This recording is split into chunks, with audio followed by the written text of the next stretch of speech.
गांव में मोहन नाम का एक आदमी अपनी बीवी नंदिनी और अपने 15 साल की बेटी अर्चना के साथ रहा करता था। मोहन एक कारोबारी था जो मिट्टी को साफ करके उसे बेचने का काम किया करता था। मोहन अपने ही गांव के मुखिया अभिमन्यु के साथ मिलकर इस कारोबार को किया करता था और मोहन के कारोबार का हिसाब नंदिनी देखा करती थी। सुनिए जी, इस बार मुखिया जी ने पूरे 6 महीने की पेमेंट नहीं दी है। आप उन्हें पेमेंट के लिए कहते क्यों नहीं? तुम्हें क्या लगता है नंदिनी कि मैं मुखिया जी को बोलता नहीं हूँ? ऐसा एक दिन नहीं जाता है जब मैं मुखिया जी से पैसों के बारे में बात नहीं करता। लेकिन आप ही बताइए ना, ऐसा कब तक चलेगा? मुखिया जी के ऊपर हमारी अच्छी खासी रकम बकाया हो चुकी है और अब तो घर का राशन भी खत्म होने वाला है बिल्कुल। अर्चना बिटिया के स्कूल की फीस भी 4 महीने से जमा नहीं हुई है। अपनी बीवी की बात सुनकर मोहन गहरी फिक्र में डूबकर बोला, आज मैं मुखिया जी से इस बारे में जरूर बात करूंगा। इतना कहकर मोहन मुखिया की फैक्ट्री में चला गया। मोहन को देखकर मुखिया बोला, क्या बात है मोहन, आज तुम ट्रैक्टर में मिट्टी भरकर नहीं लाए? मुझे आपसे कुछ जरूरी बात करनी है मुखिया जी। हाँ हाँ बोलो। मुखिया जी, एक बार हिसाब किताब देख लेते तो ज्यादा सही रहता। आपने पिछले 6 महीने से मिट्टी की पेमेंट नहीं की है और अब मेरी जेब में फूटी कौड़ी भी नहीं बची है।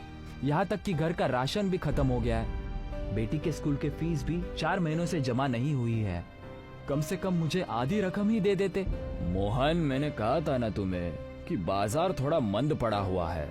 जैसे ही सब कुछ ठीक होगा तुम्हारी सारी रकम तुम्हें एक साथ में दे दूंगा। लेकिन मुखिया जी, अब मेरे पास तो ट्रैक्टर में डीजल भरवाने तक के भी पैसे नहीं बचे हैं। अब उसमें मैं कुछ नहीं कर सकता। तो फिर एक ही रास्ता है, तुम अपने बीवी और अपनी बेटी को भी काम पर लगवा दो। आखिर तुम्हारी बेटी भी 15 वर्ष की हो चुकी है। इस उम्र में वैसे भी ताकत बहुत होती है। ये आप ठीक नहीं कह रहे हैं मुखिया जी, ये तो गलत बात है। आप मुझे मेरे पैसे देने की बजाय उल्टा मुझसे ये कह रहे हैं कि मैं अपने बीवी और बेटी को भी काम पर लगवा दूं।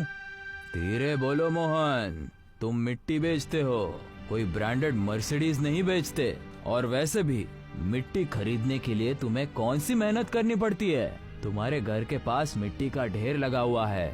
अरे तुम्हें तो मेरा एहसान मानना चाहिए कि मैं तुम्हारी मिट्टी खरीदता हूँ। नहीं मुखिया जी, आप गलत बोल रहे हैं। सच तो ये है कि मेरी मिट्टी अब शहर में अच्छे दामों में बेच देते हैं और मुझे ना के बराबर पैसे देते हैं। और इस बार तो आपने हद ही कर दी। 6 महीने से आपने पैसे ही नहीं दिए। एक तो मैंने तुम्हारे ऊपर एहसान किया, तुम्हारी गरीबी देखकर तुम्हारी मिट्टी खरीदने तक को तैयार हो गया। तुम्हारी थोड़ी सी रकम क्या रुक गई? तुम तो मेरी बेइज्जती करने लग गए।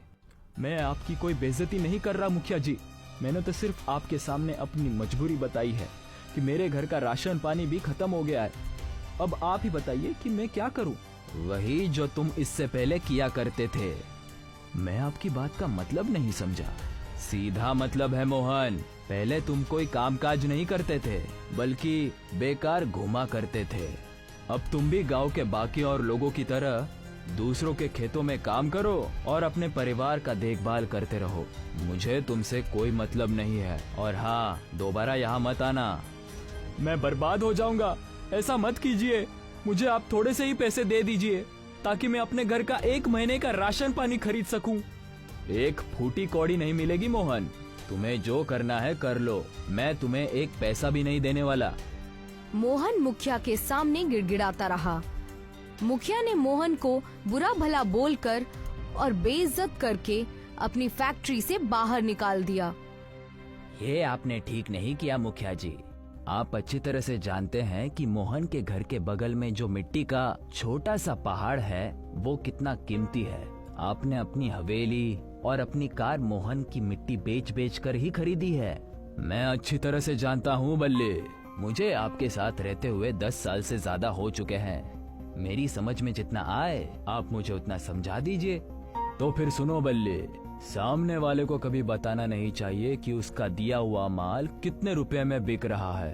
अगर मैं मोहन को टाइम पर पैसे देने लगा तो एक ना एक दिन उसके दिल में लालच आ जाएगा और यही लालच उसे एक दिन शहर की तरफ खींच कर ले जाएगा। उसका पिता तो मुझे मिट्टी बेचने को तैयार ही नहीं था, तो फिर मैंने उसे एक रोड एक्सीडेंट में मरवा दिया। सबको यही लगा कि मोहन का पिता हादसे में मारा गया। आपकी खोपड़ी का कोई जवाब नहीं मुखिया जी, लेकिन आप जबरदस्ती उसके घर के बगल में उस छोटे से पहाड़ से मिट्टी भी नहीं ले सकते, क्योंकि वो मोहन की जायदाद में आता है। चिंता मत करो बल्ले, थक हार कर मोहन आखिरकार मेरे पास ही आएगा। इधर मोहन आंखों में आंसू लिए हुए अपने घर पर पहुंच गया। उसकी आंखों में आंसू देखकर उसकी बीवी सब कुछ समझ गई। अब हम क्या करेंगे, घर में आटा भी खत्म हो गया है। अर्चना दोपहर से भूखी बैठी हुई है और लगातार खाना मांग रही है। अब मैं अपनी बिटिया को कहाँ से खाना ला कर दूं? तुम चिंता मत करो नंदिनी, मैं बगल की राशन की दुकान से कुछ राशन उधार लेकर आऊंगा।